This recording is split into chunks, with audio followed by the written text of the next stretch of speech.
It is a tremendous honor to be this year's first speaker at the very special edition of Write the Docs.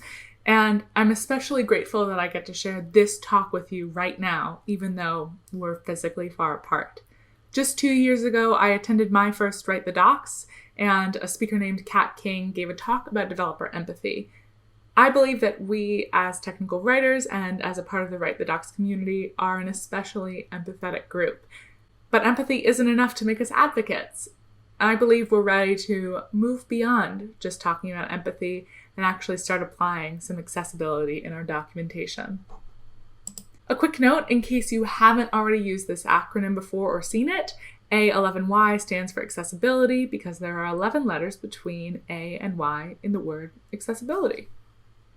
And if we haven't met before, hi. My name is Alexandra White, and I am a technical writer at Google. I work on a product called Google Ad Manager for the Help Center.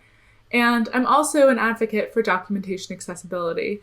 I'm part of a working group called the Documentation Accessibility Working Group, and it's technical writers from across the organization who are dedicated to creating resources and talking about accessibility as a technical writing practice.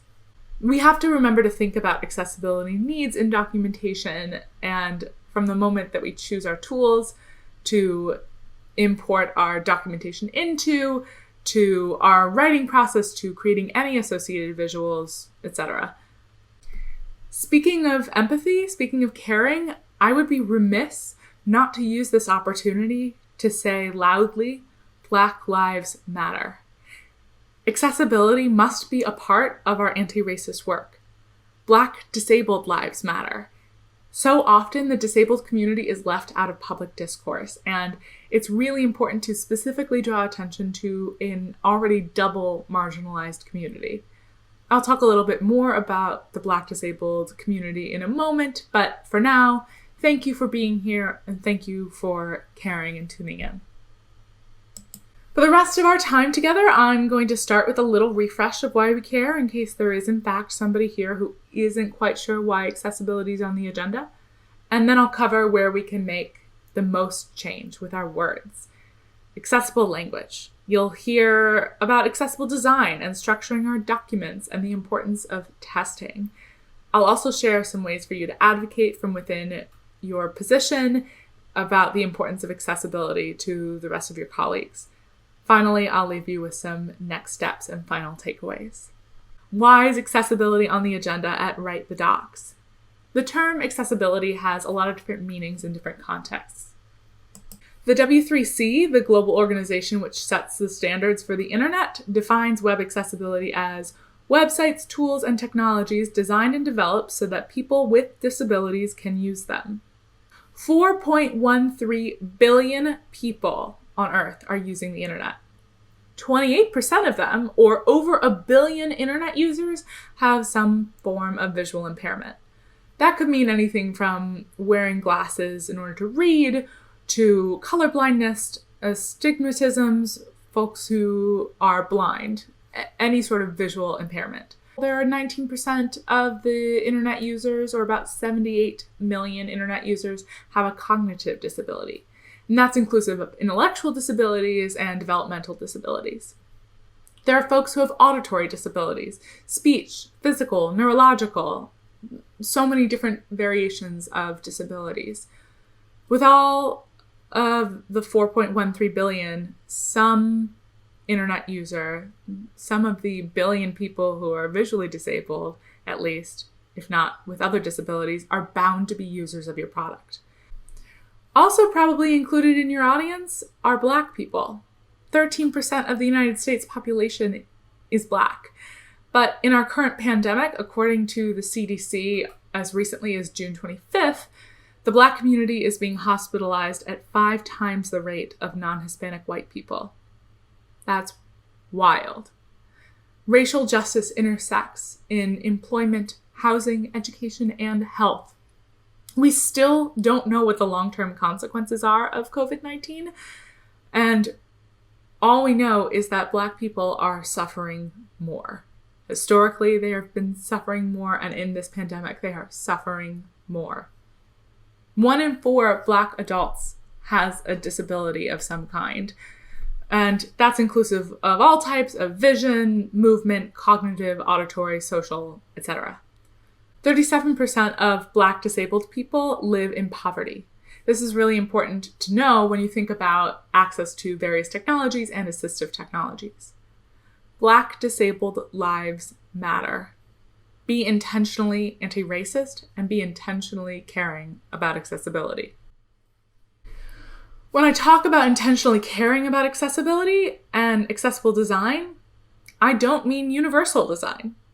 The universal design concept is defined as the design of products and environments to be usable by all people to the greatest extent possible without the need for adaptation or specialized design. The most common example is curb cuts, for which you are almost certainly familiar with, even if you haven't heard the term before. Sidewalks with curb cuts benefit disabled people. They also benefit people with grocery carts and parents with strollers, etc. When talking about universal design on the internet, that's supposed to mean that we're encompassing all people, which should mean disabled people. But I urge you to specifically remember and write for and design for people who have disabilities. Universal design or designed for all people is not good enough. Do accessible design. Write accessibly. Ultimately, as technical writers, we don't own all of the parts of our products or necessarily even all of the parts of the documentation itself.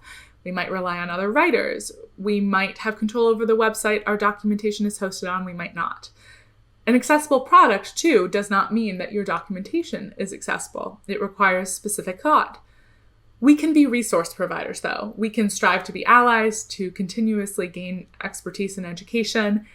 It takes a village. It takes the product team, the UX folks, the designers, the engineers, and technical writers to create accessible documentation and an accessible product.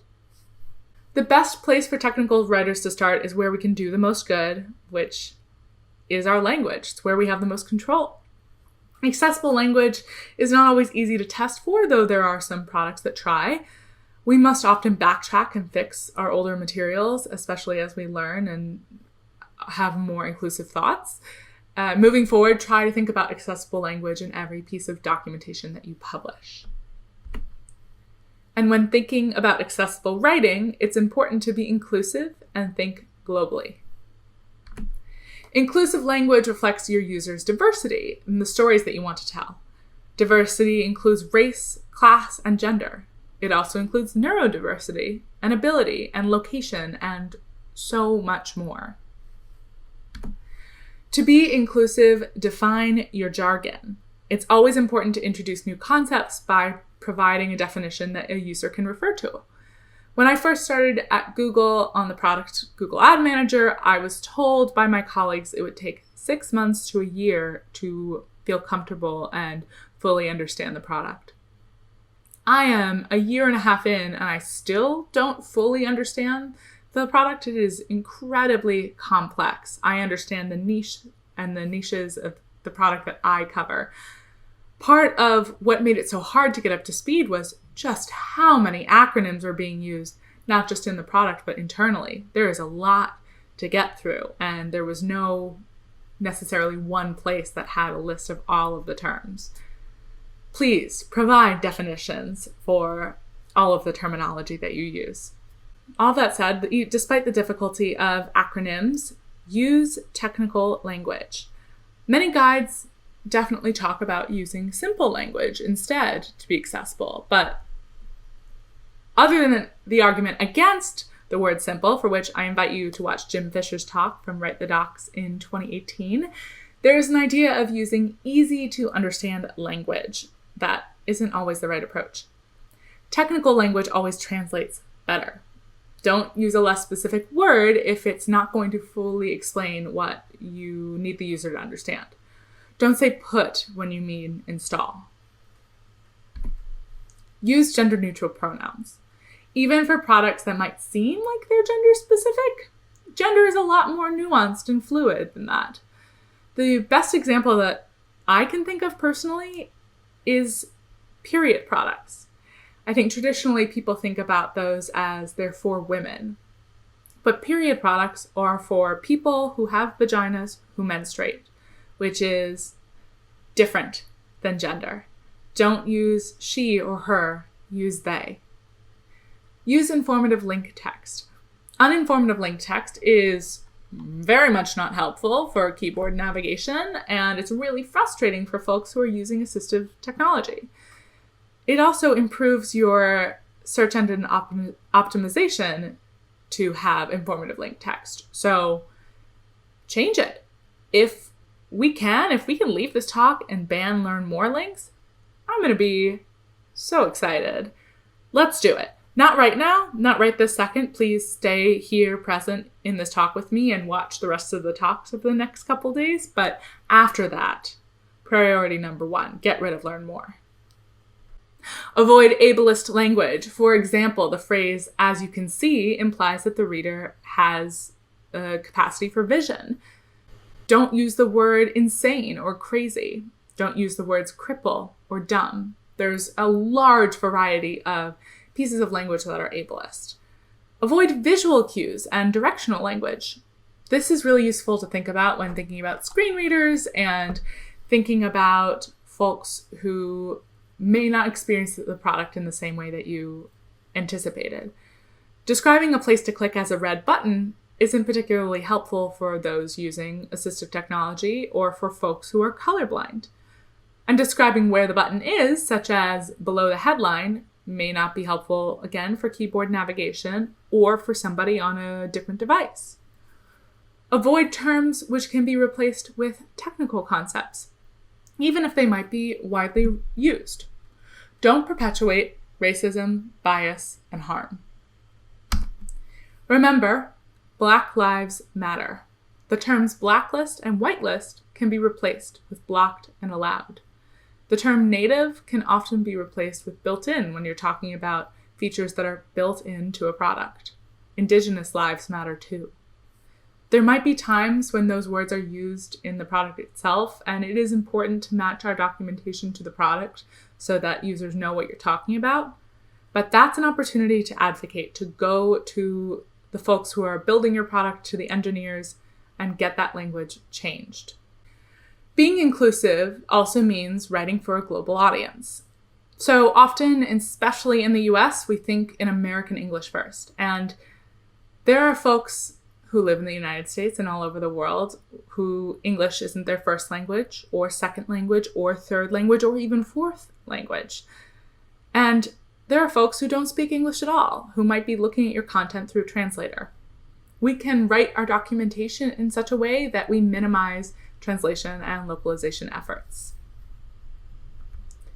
Think about localization rather than translation, which means adapting our documentation for specific locations rather than just a one-to-one translation of the words from one language to another.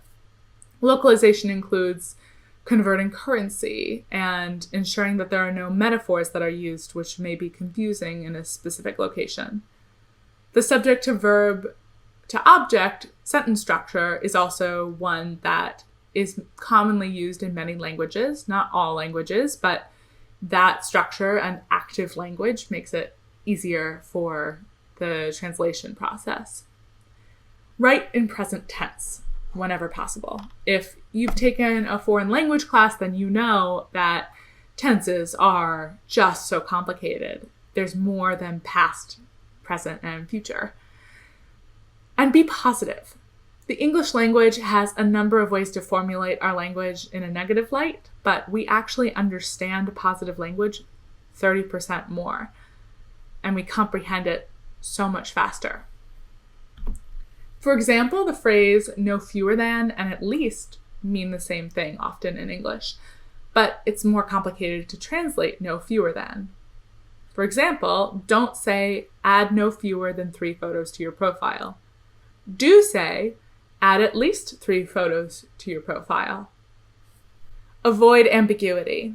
Even if it might look strange to repeat the same subject over and over again instead of using pronouns, clarity is far more important than avoiding repetition. Avoid jargon, slang, and metaphors and other colloquialisms. These almost never translate and the meaning will be lost. There are better ways to explain how to do something than using metaphors, which can also be problematic. For example, if you told your readers, it's important to wrap your head around this concept before moving on, it would be better to be direct and say, it's important that you fully understand this concept before reading the rest of the documentation. When we create documentation, it's also important to think about the design and how it affects our users. This means graphic design and document design. It's very possible that you as the writer has limited to no control over the graphic design or even the design of the website on which your documentation lives. But by knowing more about what accessible design is, we can give good feedback. In June, a website called Ravelry, which is the hub for knitters and crocheters, launched a redesign of their website. And there was no opportunity to toggle back to the old design. It was new design or no Ravelry. And a bunch of users, really dozens of users, started reporting that they had migraines from looking at the website. There were even some reported seizures. And you might have assumed, as I did on hearing that, then, wow, it must have had a ton of really aggressive animation. But actually, it was far more simple and, if for that reason, more dangerous than that. There was a stark, pure white background, black text, really little line height, small, curly font, a lot of serifs. Staring at this was causing user problems, in addition to a variety of other things related to drop shadows and color choices, etc. Something an average user might not have noticed. Average, what does average really mean? And they had 100 user testers test the website, but none of them made note of these problems. I watched this controversy unfold on Instagram. I'll admit I can't crochet or knit really anything to save my life. I have a very bad scarf at, 20 rows done that I should get back to. But watching it and hearing these people give their accounts of what the community means to them, the inclusiveness of this community, and to experience such pain, it was heartbreaking. And Ravelry's response, they botched it. They finally said, okay, we hear you, there's problems and we want to fix it. And they put a survey asking for feedback on the site, which was causing people problems. It really breaks my heart. Not to say anything. I hope and I believe that the folks of Ravelry want to do their best and they want all of their users to be able to use their website. It is such an important thing for that community. That said, when you are creating what you believe is an inclusive community, that means you really need to include your community. And when you do testing, you need to talk to disabled users and you need to give an opportunity to go back if in case there is something that is this pervasive. It's our job to listen to small groups of users who say they're having really bad problems. Sometimes we have control over the design, sometimes we can only lend our voice, and there are 1,000 different things to consider in accessible design. I can't possibly cover them all, but I'll cover a couple. Color contrast, in particular, is incredibly important. The contrast checker by WebAIM is a great way to understand the contrast rules by the Web Content Accessibility Guidelines, or WCAG principle. However, these guidelines shouldn't be followed dogmatically and without question. For example, white text on orange button reads as inaccessible. The contrast ratio is 2.91 when it should be 4.5 according to the standards.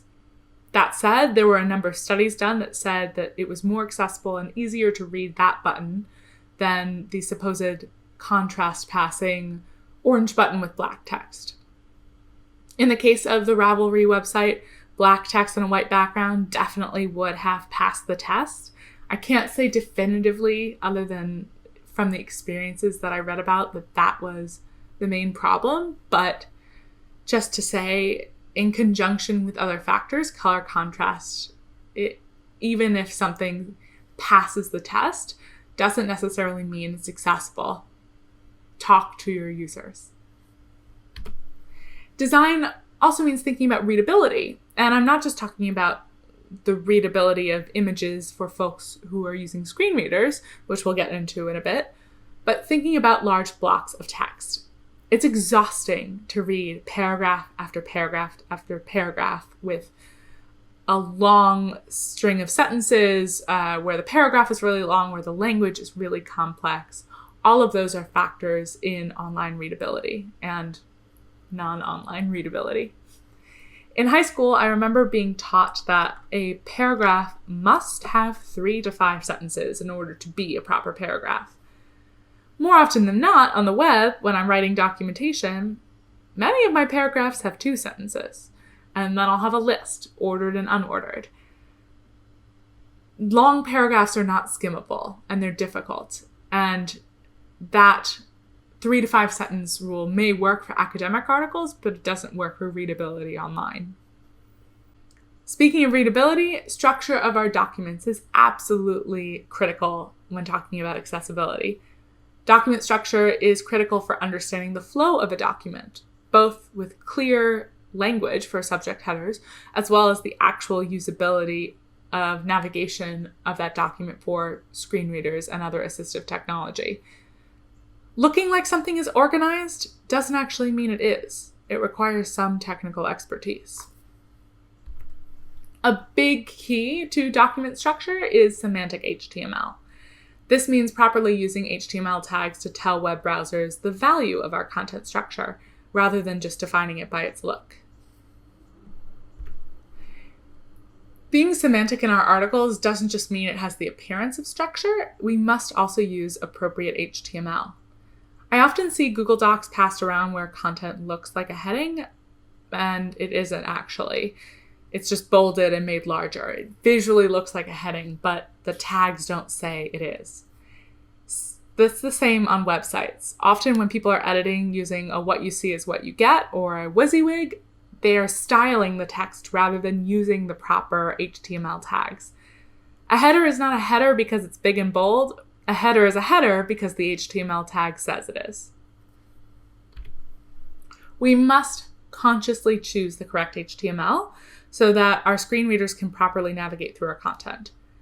I can't say universally what each header tag means and when it should be used, but I can say, if you're writing a paragraph, don't put it in a div. A div doesn't have any semantic value, it's just for design and organization of the code rather than organization of the content. You might not actually use any HTML when you write your documentation. You might use Markdown or ASCII. You might use Ditto, which, as a dear friend told me, forces you to structure your content. Sounds nice. It's just as important to think about semantic structure when writing these types of documents. I'm not going to say whether Markdown or ASCII is a better choice for writing your technical documentation. I know there are folks who are here, who are watching, who are involved in Write the Docs, who have very strong opinions. But whatever tool you use it correctly. Use alternative text for your images and icons. Use the same alt and aria text in your documentation as you do in the product itself. Screen readers read that text out loud, so it's really important that the text is the same so users know what you're talking about. If it's not the most descriptive of the action that icon is taking, have a conversation with the UX folks or the product folks to make that text on the back end of the product better before updating your documentation to match it. But not all images actually need alt text. Perhaps that's controversial, but if there is decorative images that aren't actually lending to the understanding of the product, alt text would be a distraction. If you're adding a screenshot where you've already described what the user has to do, repeating those instructions in the screenshots mean that that text is repeated twice. It's not particularly useful. I just spent a bunch of time now talking about making the actual document and the content better, but what about context in which our content lives? Our content doesn't live in a vacuum. What if the website has theme problems? What if the header on the website isn't a real header, if it's just a fake designed header? Not naming any names or any major corporations that might have these problems that I know are working on them, but we are responsible for doing better. We are responsible for what we can control, which is the content that we produce. We can make that the best it can be in the context in which it lives. That said, we also have voices, and we must be a voice for accessibility. And go to the product team if we can, the engineers who are managing the websites, and say, hey, I noticed this problem. Did you know that it's causing issues in accessibility? Here's what I think we can do to fix it. The only way to really know if you're making a difference is to test your materials.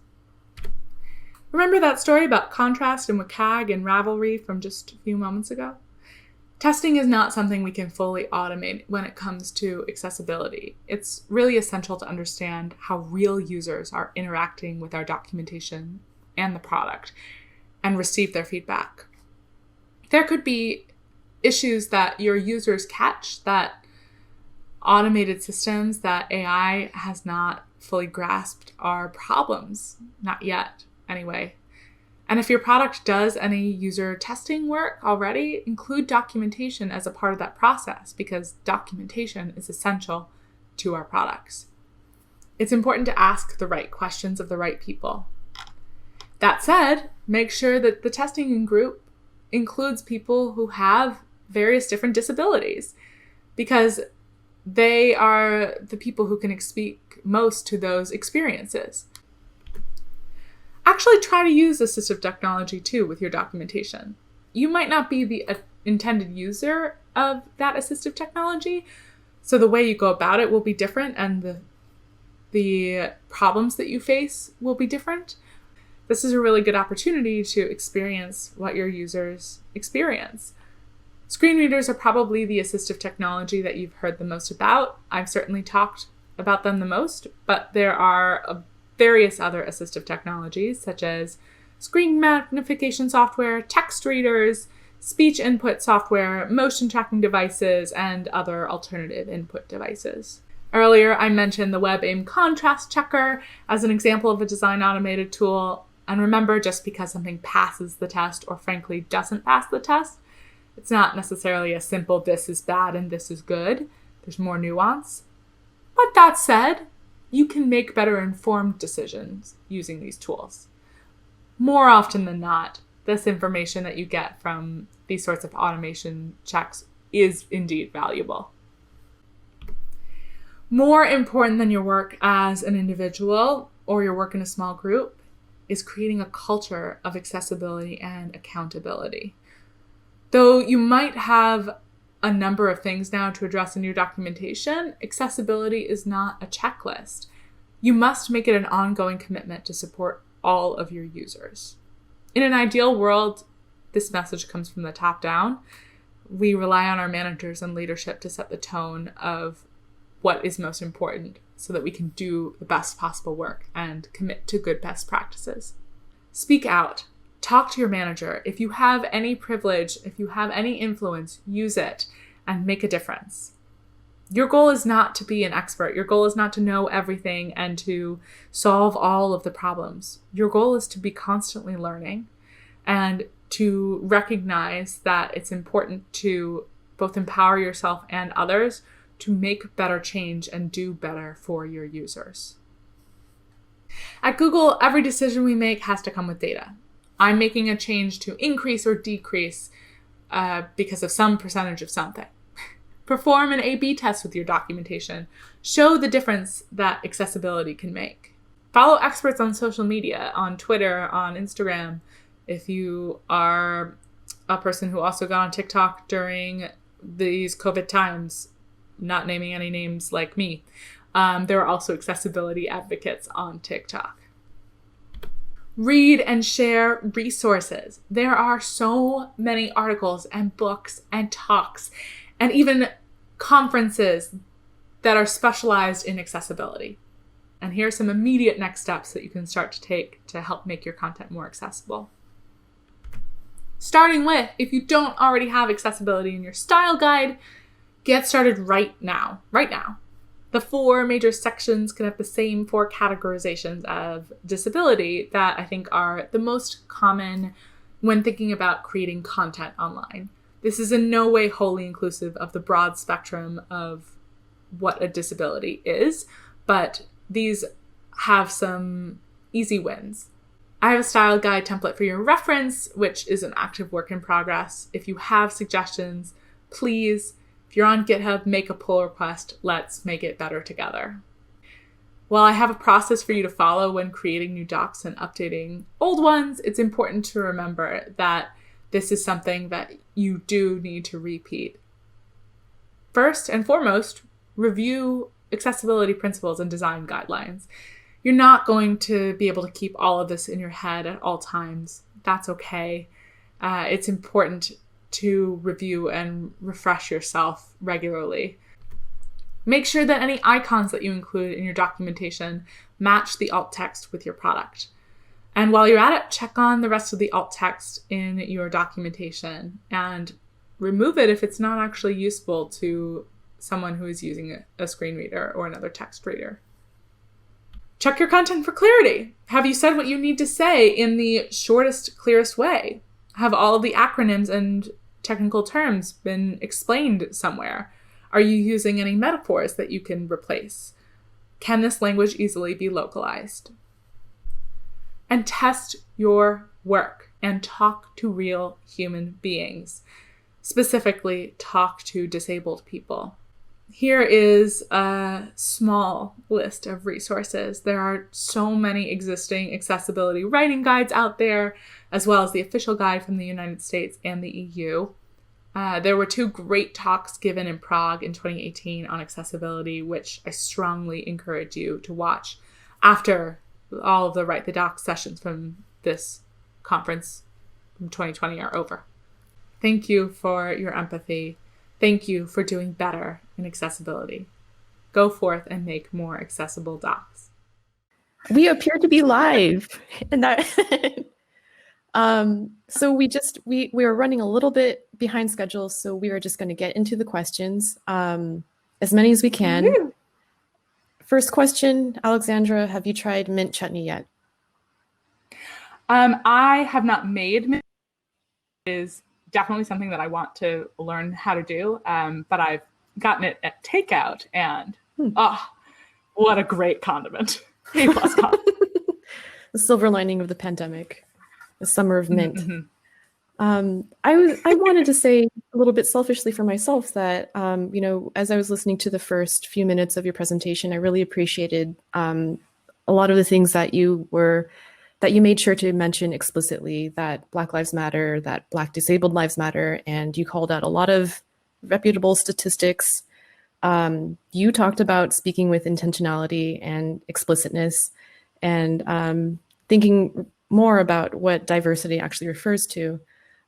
With that in mind, I don't think we're going to get to all of the questions that people have been asking about language, whether specific terms might be ableist, a lot of questions about the UI and the concept of the learn more reference. But I know that you've seen some of the questions yourself, so I guess I'll turn it back to you to answer some of them.